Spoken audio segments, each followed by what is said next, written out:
भारत में भेज रहा अपना जासूस। चीनी सेना के लिए क्या आपका डीटीएच बॉक्स कर रहा जासूसी? चीन से आ रहे बड़े खतरे से क्या सरकार है आगाह?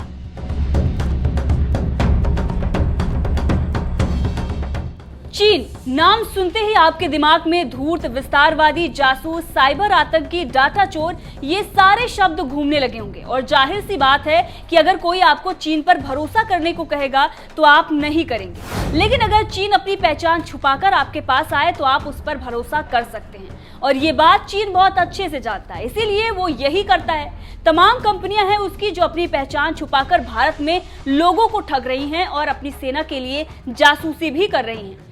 ये जो वक्त है वो डाटा का वक्त है, जिसके पास इंफॉर्मेशन वही सिकंदर। और इसीलिए चाइना अपनी कंपनियों को विदेशों में डाटा चोरी और जासूसी करने के लिए भेजता है।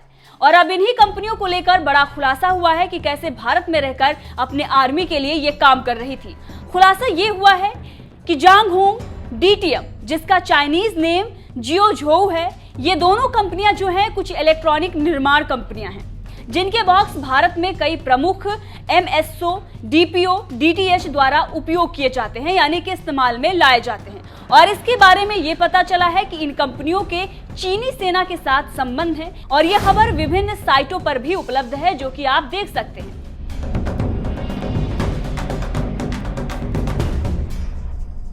और भारत में लगे बॉक्स जो डीटीएच के लिए यूज किए जाते हैं, ये एक सुरक्षा को खतरा हो सकती है, क्योंकि ये बॉक्स आम लोगों के जीवन का हिस्सा बन जाते हैं, क्योंकि ये उनके टेलीविजन सेट से जुड़ा होता है। सरकार को इस पर गौर करना चाहिए। अब आपको ये भी बता दें कि ग्लोबल इलेक्ट्रॉनिक क्षेत्र में चीनी मूल कंपनियों का वर्चस्व है। 1958 में सिजुआन, चांगहोंग और डीटीएम, जिसका चीनी नाम जियोझोउ है, ये दोनों कंपनियां बनी। और इन दोनों कंपनियों ने ही पिछले वर्षों में बड़े पैमाने पर ग्रोथ किया और इनको समर्थन चीनी आर्मी करती है और आदेश भी वही देती है। और दोनों ही कंपनियां अपने ग्राहकों के लिए सीक्रेट डाटा चुराने के कई आरोप का सामना कर चुकी हैं और भ्रष्टाचार के भी आरोप इन पर लग चुके हैं। वहीं भारत में भी एक दशक से ये काम कर रही हैं। अपने कस्टमर के ऑर्डर पर ये केबल और डीटीएच नेटवर्क के लिए सेवा उपलब्ध कराती है। तो सोचिए, डाटा चोरी कितना गंभीर विषय हो सकता है जब दुश्मन देश को इतनी बड़ी कमान मिल जाए। 2007 और 2016 में जियोझोउ ने चीन के सैन्य उद्योग उद्यम का सर्वोच्च सम्मान 2 बार जीता है। पूरे चीन में 370 से अधिक स्थानीय सैन्य उद्योग उद्यमों में नंबर 1 ये बना हुआ है। और जैसा कि आप जानते हैं कि चीन में तानाशाही है, तो यहाँ सब कुछ सरकार यानी कि शी जिनपिंग के इशारे पर ही चलता है। इसके साथ स्काईवर्थ, जो कि चाइनीज कंपनी है, इसके चेयरमैन 2004 में करप्शन के चार्जेस भी फेस कर चुके हैं। स्काईवर्थ डिजिटल होल्डिंग लिमिटेड यानी कि स्काईवर्थ के चेयरमैन और उनके भाई को 1 मिलियन हांगकांग डॉलर पर बेल पर छोड़ा गया था।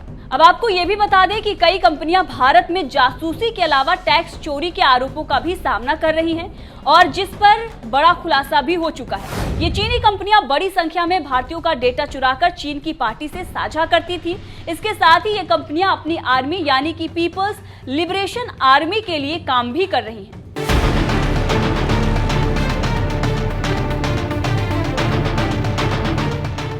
इकोनॉमिक्स टाइम्स की एक रिपोर्ट सामने आई थी। इसके मुताबिक कई चीनी कंपनियां चीनी कम्युनिस्ट पार्टी सीसीपी के लिए भारत में डाटा की जासूसी कर रही हैं। रिपोर्ट के अनुसार कई चीनी कंपनियां प्रत्यक्ष या अप्रत्यक्ष रूप से सीसीपी के वरिष्ठ सदस्यों के प्रभाव में हैं, यानी कि ये कंपनियां सीसीपी की हैं, जो वो कहता है वही ये करती है, यानी कि इन कंपनियों को सीसीपी ही चला रही है, जो कि वहां पर सरकार में है, उसके अंडर ये काम कर रही है, उसके लिए काम कर रही हैं।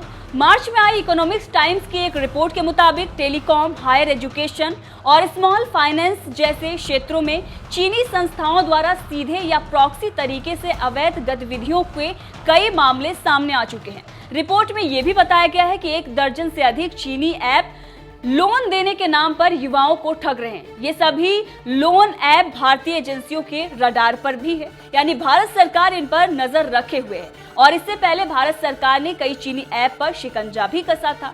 बहरहाल इसको लेकर आपका क्या कहना है, कमेंट करके जरूर बताएं।